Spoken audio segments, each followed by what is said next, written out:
Hola, soy Waffle y mejor conocida como no sé, nadie me conoce. Pero bueno, este podcast va a ser una segunda parte de otro podcast que ya hice en el pasado. En el podcast pasado les di algunos cuantos consejos de narrativa, ya sea para escribir un libro, hacer un cómic, una serie animada, serie live action, película, lo que sea. Y pues esta va a ser una segunda parte. En el podcast pasado hablamos sobre los villanos y en alguna parte también mencionamos a los antagonistas y en este podcast vamos a hablar sobre los protagonistas. Siempre he tenido esta clase de obsesión por los protagonistas de ciertas series. Muy rara vez mis personajes favoritos sea algún otro personaje como el rival, el villano o algún secundario. Simplemente es muy raro que me guste algún otro personaje que no sea un protagonista. Claro que esto ha cambiado al pasar de los años. Ahora es un poco más común que me gusten otro tipo de personajes. Pero sigo con la duda de por qué me gustaban tanto los protagonistas, de por qué tengo esa clase de obsesión.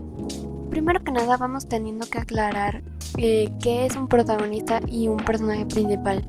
Porque sí, como tal, ni como los antagonistas y los villanos no son sinónimos. El protagonista no necesariamente tiene que ser el personaje principal y viceversa. El protagonista es aquel que mueve la trama y el que tiene más conexión a ella y más avances dentro de ella. Es el que tiene una relación mucho más directa con el conflicto principal de la trama, el cual es generado por un villano o antagonista. Y el personaje principal es simplemente el personaje más cercano a nosotros los espectadores. Es el que está del punto de vista de la historia. Y pues la explicación más fácil de esto es hacerte la pregunta de por qué la historia está narrada desde los ojos de una chica si la película se llama King Kong. Un ejemplo claro de esto sería Sherlock Holmes. Si bien la historia está narrada desde el punto de vista de Watson, pues el protagonista no es Watson. El protagonista es Sherlock Holmes, pues por algo el libro se llama Sherlock Holmes. Y esto es lo que le da más explicación a casos como Piratas del Caribe. Willie y Elizabeth son los personajes principales y Jack Sparrow es el protagonista. Nemo siendo protagonista y su papá siendo el personaje principal, que por cierto no me acuerdo cómo se llamaba, soy pésima fan de Disney. El aviador siendo el personaje principal y el principito el protagonista, y así todo el tiempo. Me la podría pasar todo el día diciendo cosas así. Los beneficios de saber la diferencia entre un personaje principal y un protagonista: 1. Puedes crear ironía dramática y con esto hacer varias capas interesantes como el suspenso, por ejemplo. 2. Permite ver al protagonista desde un punto un poco más exterior, por así decirlo, más fuera de sus zapatos, lo cual da ventaja ya que el protagonista desde ese punto genera distintos aires, como por ejemplo el mismo Sherlock, sobre el misterio de su vida y su personalidad como tal. Y 3. A la obra le da ese aire de protagonista y personaje principal que hace que la obra tenga distintos puntos de vista a lo largo de su desarrollo. Pero vamos a todo esto. ¿Qué tiene un buen protagonista para ser un buen protagonista? Para explicar esto hay 4 factores que se deben tomar en cuenta: significado, objetivo, virtudes y fallas y conexiones. Muchas veces se dice que una obra debe tener un significado, un objetivo, una moraleja, un simbolismo, lo que sea. Por eso es que mucha gente cae en los típicos Gary Stu y Mary Sue, porque estos representan totalmente lo contrario a lo que una historia quiere transmitir. Y por eso es por lo que el protagonista entre todos los personajes debería ser el que más colabore entre el propósito de la historia. Asimismo, dependiendo del tono que posea la obra y de la construcción del mismo personaje. Hasta este punto creo que ustedes podrán entender que cualquier tipo de personaje es bueno para protagonista. Desde un villano hasta un héroe, desde el personaje más real hasta el más ficticio. Pero estos tienen que estar alineados al tema que quiere transmitir el autor en esta obra. Por eso es que pienso que series como Boku no Hero o Black Clover tuvieron un pésimo inicio, porque se contradecían entre episodios. Es como si te dijeran que no hay que esforzarse porque eso que quieres llegará a tus manos en cualquier momento y ya. O que por ejemplo no sea posible tu objetivo e intentes buscar alguna otra alternativa, como Deku tratando de ser un héroe sin poderes y el protagonista de Black Clover tratando de ser un mago sin magia. Para cuando eso tendrá que valer porque pues ya les va a llegar la cosa ya, ¿no? Y sí, ya sé que los conocimientos de Deku y la musculatura de Asta fueron importantes hasta este punto, pero como que ese lapso se rompe con la llegada de todo. No entiendo cómo, por qué. Para los que vieron Haikyuu podrán notar que Hinata al no poder defender y todas las cosas, o que su condición física no era favorable para eso, buscó otras alternativas y con eso lo logró. Yo creo que eso sí es un muy buen ejemplo. Y si Hinata aún así hubiera fracasado, estaría bien, porque uno de los mensajes principales que transmite Haikyuu es aprender a afrontar las derrotas, y lo cual sería imposible ese mensaje si tuvieras un Deus Ex Machina que no te permitiera fracasar. Y por eso, cualquier tipo de personaje puede ser un protagonista, pero tiene que ver con la trama y con el universo en el que está. Que cualquier cosa que pase ahí le afecte y viceversa. Bueno, pasemos al siguiente punto. Thank you, next. Los objetivos. Creo que esto es lo más obvio de todos los puntos. Cualquier personaje tiene que tener un objetivo, una motivación para hacer todas las cosas. Tienes que, pues, sí, tener un objetivo y que esto sea bastante presente en la trama. Ichigo de Bleach, al no tener un objetivo principal, se nota un poco plano o que solamente reacciona a lo que pasa ahí. Y pues eso. Y esto lo entiendo viniendo de una serie de supervivencia. O sea, en la que el protagonista no fue para su objetivo, sino que parecería como que el mundo lo llevó a estar en esa situación.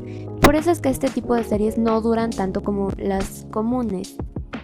Y por estas mismas cosas, por estos mismos objetivos y estos mismos conflictos. En cambio, con Bleach se siente como si Ichigo solamente fuese guiado por la corriente, como si este no tuviera criterio propio o mentalidad. Saben de lo que hablo. Un ejemplo parecido se podría hacer con el protagonista de Fairy Tail, que si bien este sí deja en claro sus objetivos desde un principio, estos objetivos no están ni en segundo ni en tercer plano, sino que están como en el octavo plano. No, Natsu simplemente parece que se olvida por lo que está ahí, lo cual es buscar a su padre. Parece que se olvida de eso y simplemente meten ese objetivo en el peor momento posible. Aunque sea un objetivo simple, como por ejemplo, digamos que tu personaje quiere vivir en el campo, ¿no? Que sea un objetivo mínimo, algo simple, no sé, algo. Y pues tienes que dejar en claro el estilo de vida de pues tu mismo personaje. El objetivo y los obstáculos son un punto demasiado importante, lo cual nos ayuda a revelar el siguiente punto. Todo protagónico tiene virtudes como fallas, las cuales se deben desarrollar a fondo para que los personajes no se sientan planos y para que la historia pueda continuar. Te pregunto, por ejemplo, ¿cuál es la falla de Superman? No es la kriptonita. Siento que personajes como Superman, al tener tanto poder, su falla sería la falta de humanidad en ellos, o la incapacidad de estos de conectar con los humanos al ser estos prácticamente unos malditos dioses. Creo que un ejemplo parecido sería Saitama. Pues prácticamente Saitama se siente como vacío. Parece como si en realidad hubiera perdido algo cuando ganó todo ese poder. Con esto deducimos que los personajes no tienen que ser 100% humanos. Pueden no serlo, pero sí mostrar sus fallas y virtudes a lo largo de la trama.